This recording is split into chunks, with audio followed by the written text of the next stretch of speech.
everywhere, GBS.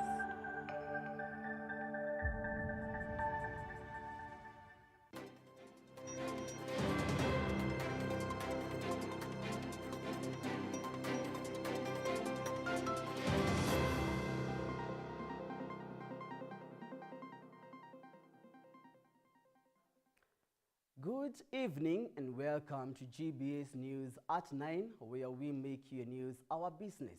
I'm Paul Madenge, bringing you the most important stories from around the country and beyond. Tonight, we have a lineup of news that matters to you, from politics, education, and community updates. Our sign language interpreter tonight is Alan Kema. And now, this was the moment many Ugandans feared. As of 6 p.m. today, January 13th, the digital lights have gone out across Uganda. The Ugandan Communications Commission, UCC, has officially ordered a nationwide internet shutdown, effectively cutting off 21 million voters from the world just 48 hours before the general election. UCC Executive Director Nyobi Thembo cited, and I quote, security recommendations, end of quote, to curb misinformation. But for the opposition, this is a familiar script, a digital iron curtain drawn to hide what happens at the ballot box this Thursday. Pains ahead of the voting day on January 15th. Uganda is at a crossroads between the past and the future, the old and the new. Ideally, elections are supposed to be held in an environment that is conducive to a free, fair, credible, transparent, verifiable, accountable election, so that the sovereign will of the people can be exercised. The Electoral Commission, led by Justice Simon Mugenyi Byabakama, has managed the affairs of the Commission in a manner that strongly suggests that he is a puppet of the ruling elite. The progress of Uganda has been stifled by systematic corruption, has been stifled by suppression of human rights in Uganda, as my colleagues had already said. There is no freedom simply because he has had to do with limits or do with things that will keep him in power for all this time, especially when you look at the year 2005 when he first, abolished the presidential term limits, and then in 2017 when he abolished the president. And now more on the same.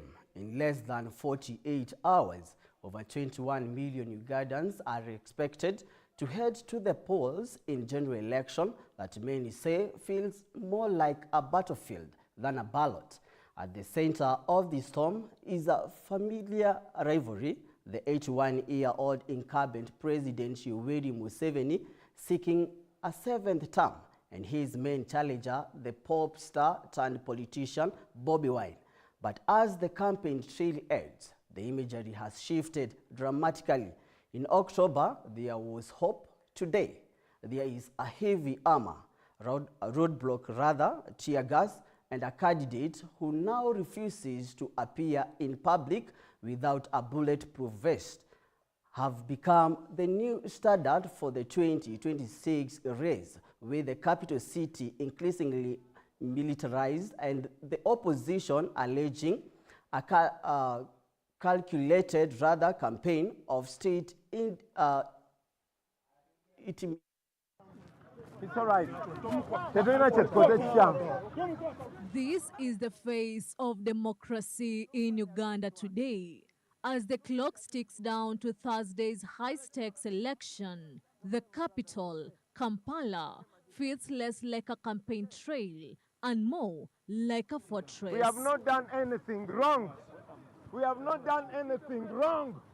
21.6 million registered voters are preparing to head to the polls. But the cautious hope that marked the start of this season has been replaced by the cold reality of a militarized landscape. In October, Robert Kyangulanyi, the singer-turned-politician known as Bobi Wine, launched his bid for the presidency in tailored suits and a smile. Today, that smile is hidden behind a bulletproof vest and a tactical helmet. This change in attire isn't for show, it is a survival tactic.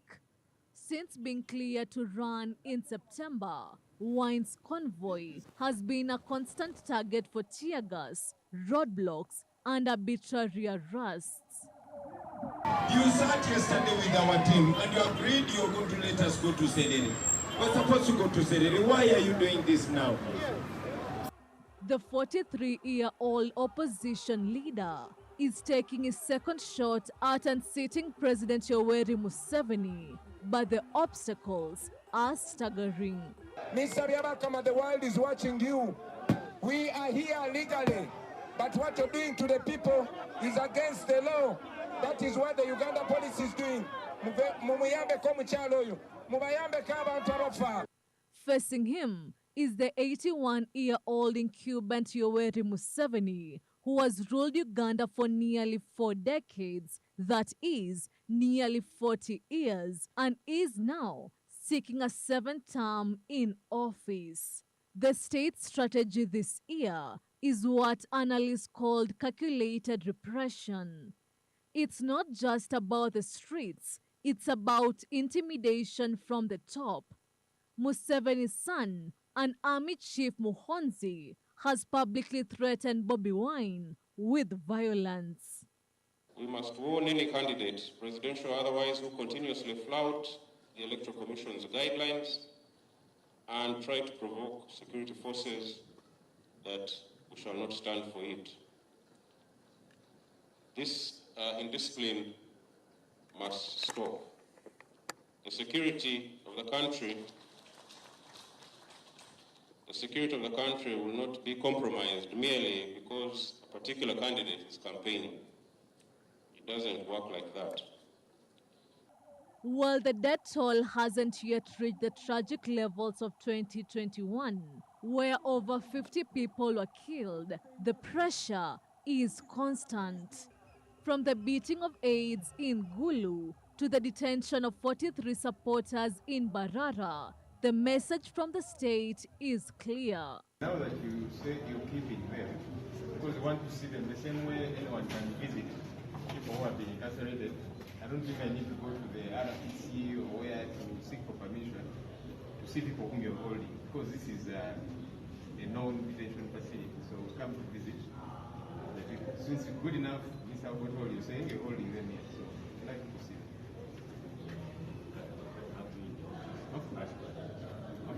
As Thursday approaches, a new flashpoint looms, protecting the votes.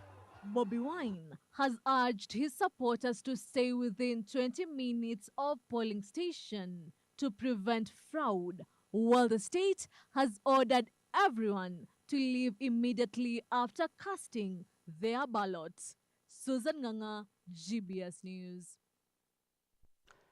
And now moving on, Busia political leaders have thrown their weight behind ODM party leader Oburu Odinga, endorsing him to spearhead the party's high-stakes 2027 negotiations with President William Ruto, in a move seen as a strategic bid to safeguard regional interest and strengthen Western Kenya's voice in the evolving national political realignment. Led by Busia County Governor Honorable Paul Otuoma, the leaders have vowed to work together with Oburu Odinga and President William Ruto ahead of 2027. Kama viongozi ambao wako hapa leo, sisi tunaunga mkono hiyo broad based, na tunaunga mkono huyo ushirikiano na yale maelewano ambayo ilikuwa kati ya Raila Amolo Odinga na Mheshimiwa William Samoei Ruto iendelee kutekelezwa, na sofa tunasema tuna imani na yale yametendeka. Ya pili, tunataka kusema pia tunamuunga mkono kiongozi wa ODM Daktari Oburu Odinga. Ya pili, ile mazungumzo ambayo walipitisha jana, ile 6-point agenda ya kusema kwamba ODM iko broad based, na sasa tunaelekea katika phase 2 ya kufungua mazungumzo na vyama vingine, priority yetu ya kwanza ikiwa chama cha UDA, ili tuone hapo mbele kama tunaweza kushirikiana kuwa na coalition ambayo itang'ang'ania uchaguzi wa 2027. Mtu yoyote asiweke kizuizi yoyote kwa chama yoyote kwamba hatuwezi kushirikiana wale ambao tunaamini kwa broad based, na kuanza kufungua mazungumzo ya kuona vile tutakuwa na mikataba ya kisiasa ambayo tutasimama nayo 2027. Kombi bila break. So ni 2 terms, ndio? Hebu tuweke 2 terms sasa kwa toka hapa kwa sema 2 terms. Lingine ya muhimu ni wapi karibu kupata uongozi watu wa Western. Sugoi ni karibu na Western sana. So nataka kuwarai watu wetu wote wa Western kwamba we have to rally behind the president so that in 2032 sisi pia tutakuwa kitu. That is the biggest thing we have to do.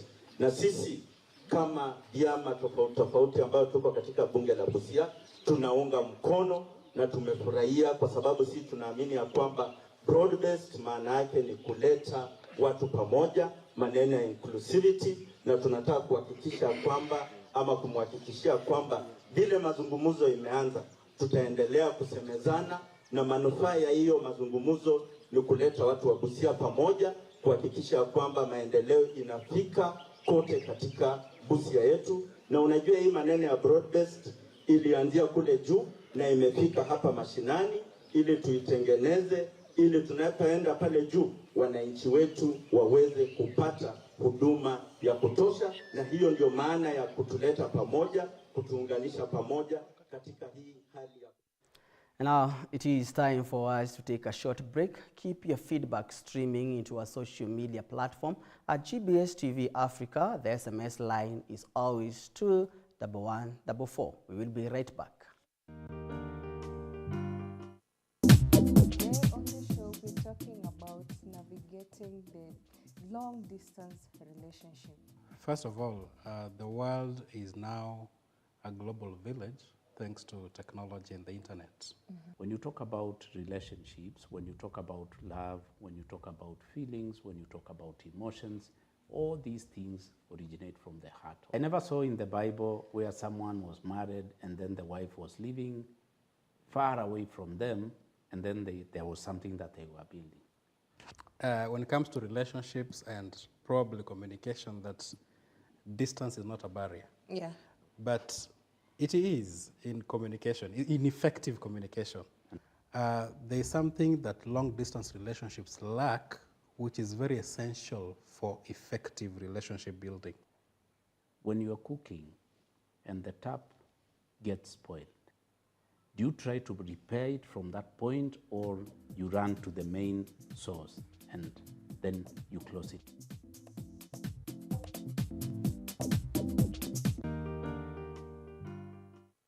About being a miss or being a pageant queen. It is not just about wearing a crown or looking pretty on social media. Yeah. It is about how much you can impact the community. Yeah. What can you do with the title you hold? Actually a young model in the industry. Okay. I started modeling this year in school. Oh. Actually, I used to go to International Youth Fellowship where we had a modeling class. I used to study fashion and design, and we had a modeling class. So I am high fashion trained. Yeah. On Instagram, kelly.omuhaya. On TikTok, Miss Omuhaya. Now tell us about that moment when you had your name that you won Miss Kasarani 2025-2026. What I would like to advise you is keep going. Keep going. Put God first. Be resilient. Be a go-getter. Find joy within yourself. Walk with pride. Chin up. Smile. You are a queen. He who is in you is greater than he who is in the world. That makes me always rise, knowing that I have something that is greater than what people can see. Yeah.